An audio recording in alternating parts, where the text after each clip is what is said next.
Bueno, muy buenas noches, ¿cómo están? Me alegra mucho saludarlos desde este medio, desde esta plataforma. Antes de empezar, mientras que todos se van conectando, quiero recordarles que estamos lunes a sábado haciendo este mensaje vía Facebook Live o en este caso, bueno, estamos en estreno, pero a las 7 de la noche, lunes a sábado, vamos a estar en Facebook subiendo un mensaje devocional que hemos llamado Dunamis para que usted esté allí muy conectado y esté muy pendiente de todo lo que Dios quiere hablarnos en este momento. Entonces esté muy pendiente. Los días domingos a las 11 de la mañana vamos a estar desde la Iglesia Redención transmitiendo en vivo, igual que el miércoles a las 7 de la noche, para que usted esté conectado. Los jueves, los sábados vamos a estar a las 5 de la tarde con los adolescentes vía Zoom, compartiendo un mensaje con ellos también. Y los chiquitos de la iglesia, los niños, van a estar después del servicio del domingo conectados con sus maestras o con su maestra, tomando una clase muy especial, porque la iglesia sigue avanzando, la iglesia sigue creciendo, la iglesia no ha parado. Cada vez que vino una situación extrema, cada vez que hubo una persecución a la iglesia, cada vez que pasó algo que nos desafiara como cuerpo de Cristo, la iglesia creció, la iglesia aumentó, como fue la iglesia del primer siglo, como fue la diáspora de Jerusalén, en todo el momento en el que Dios ha venido a desafiarnos nuestra fe, a desafiar nuestra manera de pensar. Las consecuencias ha sido que a causa de Cristo la iglesia sigue avanzando, la iglesia sigue creciendo y todos hemos conocido del mensaje del Señor gracias a estas tribulaciones que han pasado. Así que ustedes son muy bienvenidos a todos estos mensajes. Le pedimos que se unan, les pedimos que estén allí muy pendientes porque son cosas que se hacen con mucho cariño, con mucho esfuerzo, pero sobre todo con toda la certeza de que Dios está en medio de cada una de estas reuniones. Antes de empezar, quiero pedirle que por favor me acompañe a hacer una corta oración para iniciar este mensaje. Eh, Señor Jesús, te damos gracias por este tiempo. Te pido, Dios, que seas tú hablando a través de estos medios, que cada persona que esté allí conectada tú la puedas bendecir, tú la puedas alimentar, saciar, Señor, en su corazón, en su alma. Hoy revélanos, Señor, el misterio del evangelismo. Hoy revélanos cómo ser eficaces en este medio, eficientes, cómo poder hablar de ti, cómo ser usados por tu propio Espíritu. Señor, hoy nos ponemos en tus manos. Solo tú conoces el caos que vive el mundo, que vivimos nosotros, en el caos que incluso está cubierto y que aún no ha salido a la luz. Lo ponemos delante de ti, Señor, porque estoy seguro, Dios, que tú vas a traer descanso y paz a nuestros corazones. Hoy nos ponemos en tus manos y te damos gracias, Señor, por todo esto que nos vas a hablar el día de hoy. En el nombre de Jesús. Amén. Bueno, hoy quiero hablarles de un tema muy especial que es el evangelismo y es un tema que eh, muchos pueden decir, para mí es sencillo hacerlo, yo soy muy práctico, muy bueno, creo que me ha ido bien y para otros podemos decir, y es un poco difícil, es un tema que es delicado porque estamos hablando del Señor, porque no queremos hacerlo mal, porque no queremos que nos vean como locos, porque es lo más real que hay en nuestras vidas, es Cristo, es el cristianismo, es tener su palabra, es tener su mensaje, y no queremos que nos vean como locos, queremos que nos vean, aunque sea que nos tengan el beneficio de la duda, ¿no?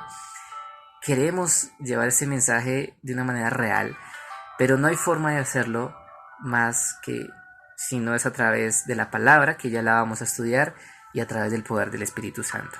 Entonces, quiero empezar comentándoles que mi forma de evangelismo hace unos años atrás, yo conocí al Señor hace 10 años atrás, y cuando lo hice empecé a ser un poco religioso, ¿saben? Porque yo apenas era un muchacho de 15 años, yo no había vivido cosas muy fuertes, yo no había llegado a tocar fondo, yo no había tenido una vida tan dura, incluso creo que no la tengo, así que me di cuenta que es muy fácil desde la barrera juzgar a muchos. Y tuve para mí fue una fortuna, pero no sé si para los compañeros que me rodeaban fue una desdicha, porque en todos mis ámbitos sociales yo era una de las personas más menores, una de las personas que tenían menos edad. Entonces cuando estudié enfermería, la mayoría ya tenían sus hijos, ya tenían sus hogares, ya eran personas que estudiaban enfermería pues porque el trabajo que tenían durante 10 15 años les pedía este requisito, que pues de por sí hacer un técnico de enfermería ahora apenas A mí me duró 3 semestres, a otros duras 4, pero es algo que es muy corto. Y lo hacían como por llenar la hoja de vida. Y me di cuenta que yo era muy menor entre ellos, muy joven, y cuando traté de predicarles a algunos o hablarles de ese mensaje de Cristo a algunos, me veían como un niño, me veían alguien que no tenía la experiencia, alguien que no sabía ni siquiera lo que estaba hablando. Y también fui muy religioso, muy legalista, ¿no? Entonces trataba de decirles, bueno, si usted está fallándole a su pareja, pues cámbielo, no sé, bloquéelo, haga lo que sea y conozca al Señor. El Señor puede cambiarlo, puede ayudarle. Y ellos decían, sí, está bien, pero me falta más, me falta saber este muchacho de qué está hablando, qué me quiere decir. Y nunca fui muy efectivo en el evangelismo desde este medio. Entré a trabajar programando vehículos a nivel Cundinamarca, me acuerdo, para diferentes EPS, incluso hubo una ARL. Me fue muy bien, considero que duré 5 años allí hasta que las empresas quebraron. y, y mis compañeros eran personas que estaban en un alto rango en los bomberos de Colombia o bomberos de Bogotá, o estaban siendo paramédicos durante tantos años que su carrera profesional de paramédicos quizás se comparaba con mi edad de vida. Entonces eran personas que tenían una edad muy avanzada. Y claro, yo trataba de hablarles de Cristo, yo trataba de decirles que pues yo los miércoles tengo que irme temprano porque tengo que ir a tocar batería en la iglesia, que los domingos no podía trabajar porque quería estar en redención allí. Y ellos me veían como un muchacho, decían, pues este muchachito en qué se metió, en qué secta se metió. No me veían con los ojos que yo quisiera que me vieran, o con los ojos que yo quisiera que vieran este evangelio. Me veían como, este man está un poco loco. Y, y vuelvo y digo, fui muy estricto, fui muy legalista en la forma de juzgarlos cuando ellos tenían problemas, y yo lo único que pensaba es decir, estamos fallándole al Señor, hemos pecado, las consecuencias de todo esto algún día vendrán. No fui muy bueno. Pero empecé a tocar ciertas áreas de mi vida en donde fallé, en donde me equivoqué, en donde al igual que ellos no tuve una salida, en donde al igual que ellos yo necesitaba más de la palabra del Señor, yo necesitaba hacerla real, y empecé a descubrir de qué se trata el Evangelio de una manera bíblica, de una manera real y de una manera que es junto al Espíritu Santo, y de eso quiero hablarle hoy. Así que hoy quiero que usted me acompañe a 2 Corintios 5, 17 al 20. Dice lo siguiente: de modo que si alguno está en Cristo, nueva criatura es. Las cosas viejas pasaron, he aquí todas son hechas nuevas, y todo esto proviene de Dios, quien nos reconcilió consigo mismo por Cristo, y nos dio el ministerio de la reconciliación. Que Dios estaba en Cristo reconciliando consigo al mundo, no tomándoles en cuenta a los hombres sus pecados, y nos encargó a nosotros la palabra de la reconciliación. Así que somos embajadores en nombre de Cristo, como si Dios rogase por medio de nosotros, os rogamos en nombre de Cristo, reconciliados con Dios. Al que no conoció pecado por nosotros, lo hizo pecado, para que nosotros fuésemos hechos justicia de Dios en Él, quien es Cristo Jesús. Este texto, este mensaje lleva como título Mi evangelismo. Yo quiero mostrarle cómo fue mi evangelismo, cómo es mi punto de vista, pero principalmente mi punto de vista no tiene ningún peso si no es bajo la palabra del Señor. Así que vamos a desglosar este texto y vamos a darnos cuenta que Dios quiere primeramente llevarnos a estar con Él para poder llevar a otros a estar con Él. El primer punto que vemos es que Dios hace todas las cosas nuevas. Es el versículo famoso de la Biblia y quiero mostrarles que si Dios hace las cosas nuevas es porque algo o muchas cosas estaban mal en nosotros. Es porque hemos fallado muchas veces y porque necesitamos estar con Él, en su presencia, en su intimidad. Así que Dios empieza a sacar lo que está mal en nosotros. Dios empieza a sacar lo que nos aleja de Él. Yo cuando tenía 15 años, me acuerdo, llegué a conocer al pastor Adrián, que hoy es copastor de Redención, a quien le mando un abrazo muy grande, y siempre lo vi como, y lo veo todavía como un hombre ejemplar en la manera de evangelizar. Y él, cuando llegaba a algún lugar, decía: mi testimonio, era un testimonio bastante conmovedor, debo decirlo, ¿no? O sea, no era un testimonio como que vengo a hablarles de Cristo y Cristo hizo esto. No, él tenía: Dios hizo en mi vida esto y Dios rompió mi corazón y me puso en mi carga las personas, los niños, los habitantes de calle, íbamos a llevarles comida, no tengo plata, pero Dios pone la gente. Y el pastor Adrián colocaba en Facebook: vamos a repartir comida en el Bronx, en ese tiempo existía el Bronx, a las 5 de la tarde un día domingo. Y llegaban 70 personas, 80 personas, no les miento. Él es una persona que mueve masas, es una persona que es un evangelista de verdad, y, y Dios lo usaba en este medio. Y cada uno contaba su testimonio, ¿no? Otros decían: Dios me sacó de las drogas, por eso yo quiero hacer lo mismo con ustedes, quiero llevarles este mensaje. Otros decían: yo tengo a mi hijo drogadicto, pero Dios lo está restituyendo. Y cuando me tocaba mi oportunidad de contar mi testimonio, yo tenía en ese tiempo 17 años, yo decía: yo no tengo testimonio, yo no tengo nada que contarles. Eh, una vida normal, nada fuera del contexto, típica familia latinoamericana. Mi mamá está en la casa, me dio plata para comprar una gaseosa y traerla acá, ayudársela a repartir. No tengo testimonio, ese es mi testimonio, que no tengo testimonio. Y me di cuenta que incluso, aunque yo me creía poco, yo tenía muy baja autoestima, yo decía: Dios, ¿por qué no hace conmigo algo? Si me ponía a hablar en público, yo me ponía rojo y me daba mucha vergüenza y tartamudeaba y confundía las palabras y no hacía nada. Y yo decía: ¿por qué Dios conmigo no hace algo bueno? Dios, ¿por qué? No sé, no. Yo me imaginaba cosas. La gente decía: yo era drogadicto. Y decía: yo al menos quiero tener un testimonio impactante para la gente. No tengo nada que contarles. Y Dios, ¿por qué no hace algo conmigo? Y Dios empezó a mostrarme este versículo: y aquí yo hago todas las cosas nuevas. Y Dios empezó a coger cada vacío en mi corazón. Yo tenía una necesidad de padre que Él llenó. Yo tenía un vacío en mi autoestima, en mi forma de verme, que Él fue llenando poco a poco. Y no porque ya yo sea mejor que antes o me vea mejor que antes, sino porque Dios en mí hace cosas grandiosas. Y yo sé que Él lo hace también en usted. Pero si yo estoy solo, vuelvo a ser el mismo muchacho de hace 10 años atrás. Dios empezó a llenar cada una de las áreas que yo sentía que estaban necesitadas, que estaban vacías, solamente que no sabía cómo expresarlo con palabras. Y Dios fue haciendo cada cosa nueva. Mi hogar cambió, mi forma de ver la vida cambió, mi forma de planear mi vida cambió. Dios empezó a hacerse real en mí.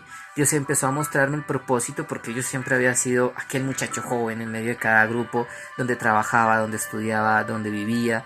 Dios me empezó a mostrar que yo tenía que aprender de una vida mucho más allá de lo que yo pensaba, de lo que un joven de 15 años pensaría. Un joven de 15 años piensa: vamos a jugar play, vamos a jugar fútbol y vamos a llegar a la casa tarde y si al caso me consigo una novia. Pero mis amigos pensaban: tengo que trabajar, tengo que ir a reunir el dinero para la universidad, tengo que estudiar, sacar las mejores notas, tengo que pasar las notas para que no me quiten el ICETEX, etcétera. Mi pensamiento cambió a causa de todo eso que Dios estaba haciendo en mi vida en este momento. Dios empezaba a hacer todo nuevo desde este momento, porque mi vida estaba imperfecta, incompleta, hasta que Dios llegó allí. Yo no sé si usted recuerda el momento en el que Dios lo encontró a usted, pero usted era imperfecto, incompleto, lleno de vacío, lleno de temores, o tenía las consecuencias de muchas equivocaciones encima, y Dios vino y hizo todo nuevo en aquel momento. Eso es lo que Dios empieza a hacer en usted. Usted no puede ser un evangelista, usted no puede hablar de Dios cuando Dios no ha hecho nada con su vida, cuando Dios no lo ha hecho nuevo. No podemos hablar de algo que no conocemos, no podemos transmitir algo que no somos. El evangelismo se basa principalmente en conocer a Dios, así que allí nos desafía a permanecer diariamente con Dios, a buscar en su palabra, a estudiar en su palabra, métase a un seminario, métase al discipulado de la iglesia, estudie la Biblia, porque esto va a ser efectivo en todas las áreas que usted empiece a desarrollar de aquí en adelante para ser un evangelista. Ahora, usted dirá: yo no quiero ser evangelista. Bueno, vamos a seguir hablando acerca de lo que Dios empieza a hacer en nosotros. ¿Listo? Eh, hay algo mal que empieza a ver en nosotros. Cuando no conocemos a Dios empezamos a alejarnos de Él, a poner pecado. Yo no sabía muchas cosas, yo no sabía que decir mentiras es pecado, yo no sabía de la fornicación.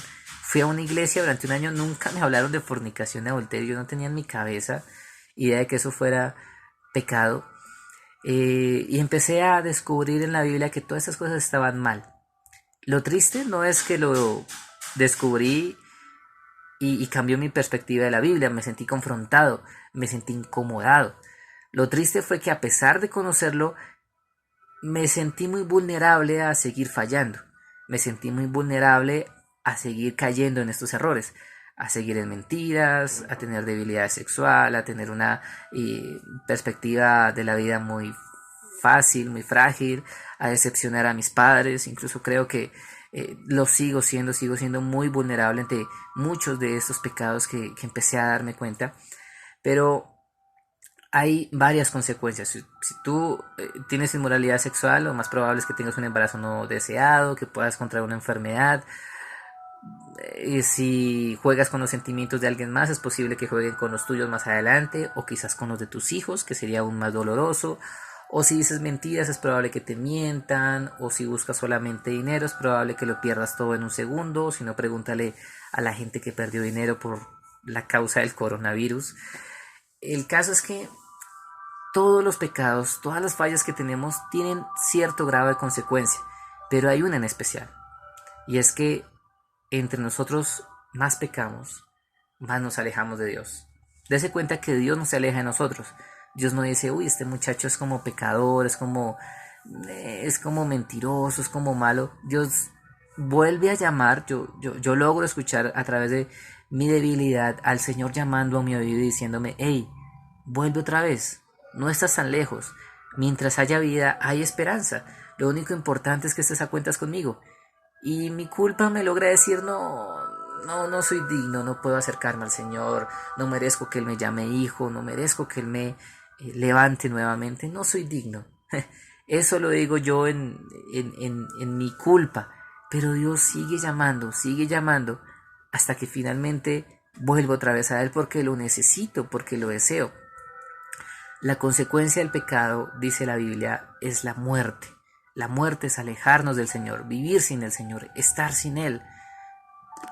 Y si nosotros estamos sin el Señor, somos los más merecedores de que nos tengan compasión. Porque un cristiano que no tenga a Cristo, que no viva una vida cristiana, está en el lugar equivocado. No sirve, no ha de hacer nada en este mundo que valga la pena. Tenemos que vivir con Cristo, tenemos que acercarnos.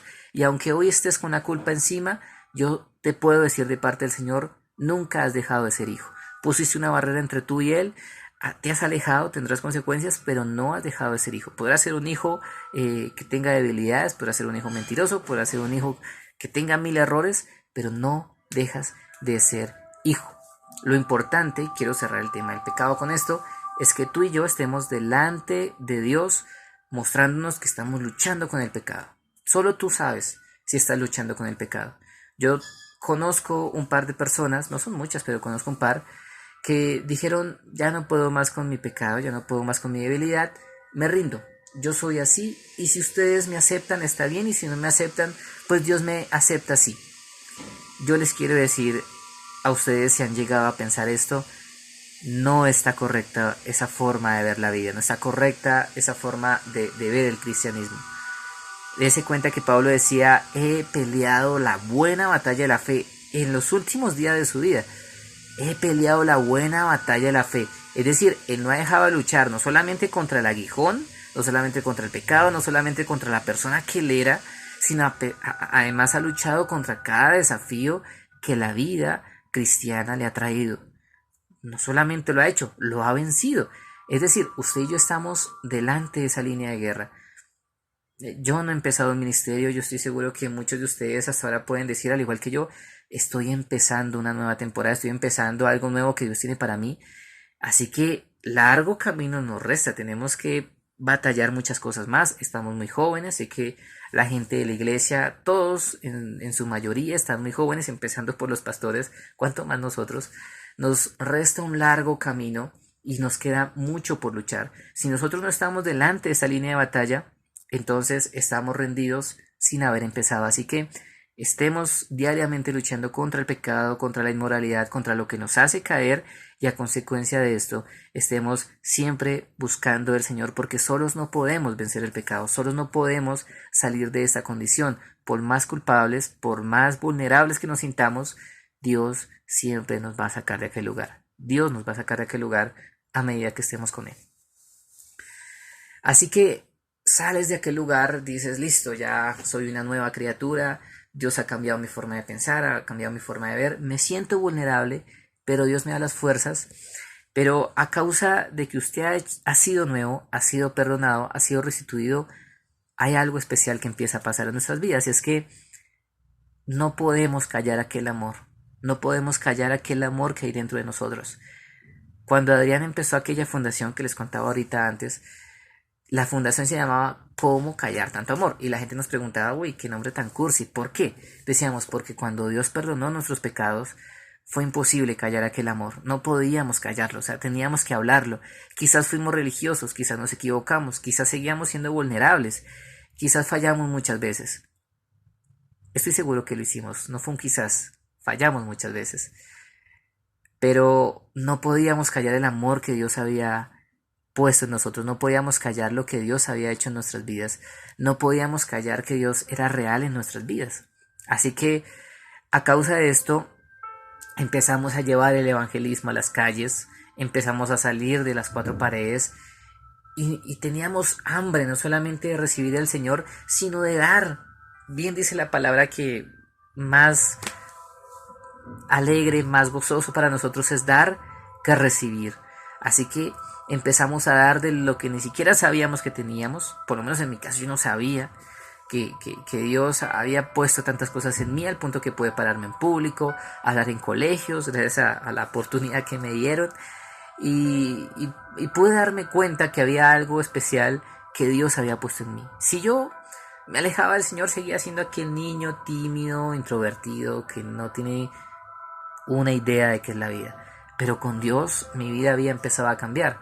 Ya pensaba en formar un hogar, ya pensaba a servirle al Señor, ya empezaba a pensar, a proyectarme, a tener algo que le pudiera ofrecer no solamente a mi hogar, a mi familia, sino quizás a esta ciudad, quizás a este país. Yo decía, Dios mío, tengo tantos sueños, pero no puedo solo, te necesito, tengo hambre de abarcar más, pero no quiero hacerlo solo, te necesito, si te dejo vuelvo a ser aquel muchacho de 10 años atrás.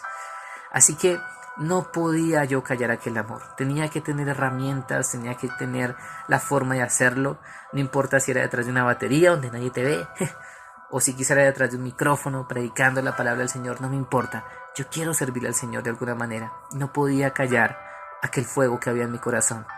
Bien dice el libro de Jeremías que Jeremías, siendo apedreado, siendo, digamos de alguna manera, expulsado o rechazado por todo el pueblo de Israel, él fue rechazado de una manera fuerte, o sea, lo apedrearon, lo escupieron, hablaban mal de él, decían mentiras y la gente hablaba terriblemente mal, él estaba desanimado.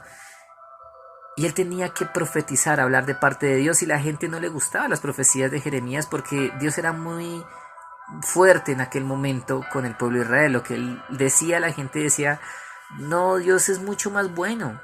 Y los otros profetas falsos decían que Dios no, que Dios era amor y paz, que tranquilos, que todo bien. Eso es, si a usted se le parece coincidencia con lo que estamos viviendo hoy, es pura casualidad.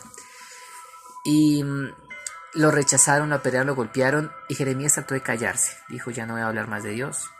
Hasta que en algún momento él dice, mire, traté de callarlo, traté de callar la profecía, pero mis huesos ardían de pasión por volver otra vez a hablar de parte del Señor. No importa si me atropellan, no importa si me golpean, si me escupen, si hablan mal de mí, si dicen mentiras, si me vuelven a desechar, no me importa. No puedo callar aquel amor ¿Qué hay dentro de mí? No puedo callar lo que Dios ha puesto en mi vida. Y eso va a pasar con usted y conmigo cuando empezamos a tener el perdón del Señor, cuando empezamos a ser restituidos. Así que si usted no quiere ser evangelista, Dios va a poner aquel fuego en su corazón para que usted algún día empiece a hacerlo. Yo sé que la Biblia habla de 5 ministerios, algunos son profetas, algunos evangelistas, algunos son 5. Y usted dice, yo no soy evangelista, mi llamado es ser apóstol, mi llamado es ser maestro solamente. Yo le voy a decir algo, Dios siempre lo va a poner a usted a ser evangelista. Y no solamente a ser evangelista, sino a las personas que usted les hable de Cristo tendrá que pastorearlas. Y esas personas que usted las pastoree tendrá que ser maestro de ellos. Y cuando usted sea maestro de ellos, usted va a ser profeta porque usted va a hablar de parte del Señor. Así que los 5 ministerios empiezan a hacerse real en la vida de cualquier cristiano, en la vida de cualquier creyente. Evidentemente Dios nos va a poner en un lugar en especial, en un lugar fijo dentro de los ministerios que están en la iglesia, pero todos vamos a desarrollar estos 5 ministerios, no va a ser el evangelismo la excepción. Y todo esto empezó a cambiar mi forma de ver la vida. Le dije que era muy religioso en mi trabajo a la hora de hablar del Señor, era muy joven y empecé a cometer muchos errores. Yo a muchos les he contado que estaba estudiando enfermería, dejé una chica embarazada, después empecé a alejarme mucho de mi familia, de la iglesia, me fui a la iglesia, de hecho le dije ya no quiero seguir más y me dijeron sí, ya no lo aceptamos más, usted está pero descarriadísimo. Yo le dije sí, me voy, tranquilos. No era una iglesia sana, ¿no? Para que usted no piense que esto es correcto. Era una iglesia que era un poco estricta y yo aproveché la flaqueza que tenía para irme por ese lado. Y dije, me voy, yo no quiero seguir más acá. No merezco servir al Señor. Toqué fondo durante un año. Estuve alejado del Señor. Y me pasó lo de Jeremías. Traté de callarlo, pero mis huesos ardían de pasión por volver otra vez a Él. Y me acordé de algo especial. Cuando yo estaba delante de mis compañeros de trabajo, yo dije, ya no quiero ser tan evangelista o tan cristiano. De hecho, el último trabajo donde entré en una empresa, duré 6 meses más o menos, traté de no ser muy cristiano, ¿no? Me decían, ¿y usted qué hace? Y yo, no, nada, yo estudio enfermería. Bueno, y como que trataban de indagar, este chico no dice groserías como los demás, no sale a tomar como los demás, tal vez del caso me hablaban de trago y yo decía, uy sí, bueno, vamos a tomar una cerveza y si al caso iba, si al caso no iba. Traté de ser muy poco religioso, no quiero que me catalogue o que me juzgue que por tomar una cerveza estuve pecando, no. Dese cuenta que cuando lo hice una vez, les quiero contar, una vez muchos preguntaron sin hablar yo nada, preguntaron, ¿y usted qué opina de los testigos de Jehová, de los evangélicos, de tanta religiosidad que hay? Me dieron el punto clave para empezar a evangelizar. Dese cuenta que emborracharse, embriagarse, sí es pecado, la Biblia lo habla. Pero cuando el Señor Jesús hizo su primer milagro, lo hizo en las bodas de Canaán, en un contexto nada religioso, para mostrar que Él era el Hijo de Dios, que Él tenía poder. O bueno, Él no lo quiso hacer, realmente Dios puso la oportunidad para que todo esto pasara. Y me di cuenta de algo, fue un contexto no religioso donde Dios se manifestó. Dios cambió la maldición en bendición. Dios usa nuestra vida, que estaba atribulada, en maldad, para hacer cosas nuevas. ¿Por qué quedarnos callados? ¿Por qué ocultar toda esta luz debajo de una mesa para que nadie la vea? ¿Por qué no salimos a la luz? Y digo, listo, está bien, vamos a jugar fútbol. Vamos a donde, hasta, bueno, sin comprometer mis temas morales, vamos hasta donde usted y yo podamos compartir, pero yo quiero mostrarle algo en especial. Yo quiero que Dios abra la puerta, la oportunidad de que yo pueda hablar de Él. Y empecé a ser un poco más efectivo. Se dieron cuenta que yo era cristiano después de llevar trabajando 4 meses. Y les dije, tengo una esposa, servimos en la iglesia, de vez en cuando me permiten ser maestro de seminario, de vez en cuando me permiten tocar la batería. Pero lo importante no es esto, lo importante es que lo hago porque vivo agradecido de que Dios algún día cambió las cosas malas que habían en mí y todas las hizo nuevas. Mi forma de ver el evangelismo no es siendo religioso, no es siendo la persona que juzgue la maldad, es siendo la persona que sepa que yo también estuve en ese lugar, pero que Dios cambió mi vida. Y yo quiero hablarles de aquel Señor. La Biblia finalmente dice que el Espíritu Santo es el que nos convence de todo pecado, de toda verdad y de todo juicio. Yo no puedo convencer a alguien que está pecando, que está fallando. El que lo hace es el Espíritu Santo. Pero Dios ha de usarlo a usted para que usted sea el instrumento que lleve a esa persona a los pies del Señor, a los pies de Cristo, al lugar donde está el Espíritu Santo. Dios ha de usarlo a usted para que usted lleve perdón y restauración porque usted salió de ese lugar, porque usted también estuvo allí y no tuvo esperanzas, pero Dios tuvo misericordia de usted y lo sacó de aquel lugar, así como lo hizo conmigo. Estuve tan perdido sin el Señor que siento incluso el dolor que se siente no tener esperanza, no tener un lugar a donde ir. Estoy tan seguro de que Dios ha cambiado todo y lo ha hecho nuevo porque Él es maravilloso. Yo no lo merezco, pero Él lo merece todo y por causa de que Él lo merece todo, yo quiero volver a Él. San Francisco de Asís, siglo XI, salía con sus discípulos, era un monje. En ese tiempo no había la iglesia católica, la protestante, eso fue en el siglo XV, estoy hablando del siglo XI. Y San Francisco de Asís salía con sus discípulos y saludaban a la gente. Los discípulos esperaban que su maestro les dijera cómo evangelizar, cómo hablarles a la gente de Cristo y tal. Pero San Francisco salía, saludaba a la gente, por ahí le ayudaba a alguno que otro, les daba monedas a los pobres y volvía a la sinagoga. Y lo hizo mucho tiempo hasta que un día uno de sus discípulos le dijo, venga, no estamos haciendo nada, o sea, ¿por qué no les hablamos de Cristo? Y San Francisco de Asís dijo algo que hasta hoy sigue en los libros de historia, en los libros de teología, en los libros de evangelismo. Dijo lo siguiente: cuando prediquemos, cuando evangelicemos, hagámoslo con nuestro ejemplo, con nuestra espalda, no les hablemos. Si no es necesario, usaremos las palabras, pero si no, evangelicemos con nuestro ejemplo. Así que me di cuenta que de nada trataba mis palabras, de nada valían mis palabras si mis hechos no hablaban de Dios. Tenía yo que ser nuevo realmente. Dios tenía que haber hecho algo nuevo en mí y en usted para que seamos verdaderos evangelistas y con nuestro ejemplo evangelizábamos. Así que empezamos a ser como una especie de figura pública, una especie de actores que somos la Biblia que muchos no quieren leer. No sé qué tanta Biblia estás viviendo hoy. No se trata de que cuánta Biblia. No te estoy preguntando cuánta Biblia sepas, te estoy preguntando cuánta Biblia estás viviendo hoy. Hoy estás viviendo la Biblia de, no sé, Mateo 28, 19 y 20, y por todas las naciones, bautizándolos a todos en el nombre del Padre, del Hijo y del Espíritu Santo. O estás viviendo, ¿qué parte de la Biblia estás viviendo hoy? Es lo que hoy queremos preguntarte, lo que hoy quiero preguntarte para que te des cuenta si estás siendo un evangelista. Se trata del ejemplo, se tratan de las acciones, se trata de lo que eres, no de lo que dices. Y yo era ese, el que decía, pero mis acciones eran otras. Yo era perezoso, egoísta, orgulloso, malgeniado. No era un evangelista por lo que decía. Fui un evangelista cuando mis acciones empezaron a cambiar. Y sigo siendo vulnerable al pecado, sigo teniendo cargas encima, pero Dios ha sido lo suficientemente bueno para cambiar lo malo que hay en mí. Hoy Dios nos quiere poner un desafío y con esto quiero cerrar.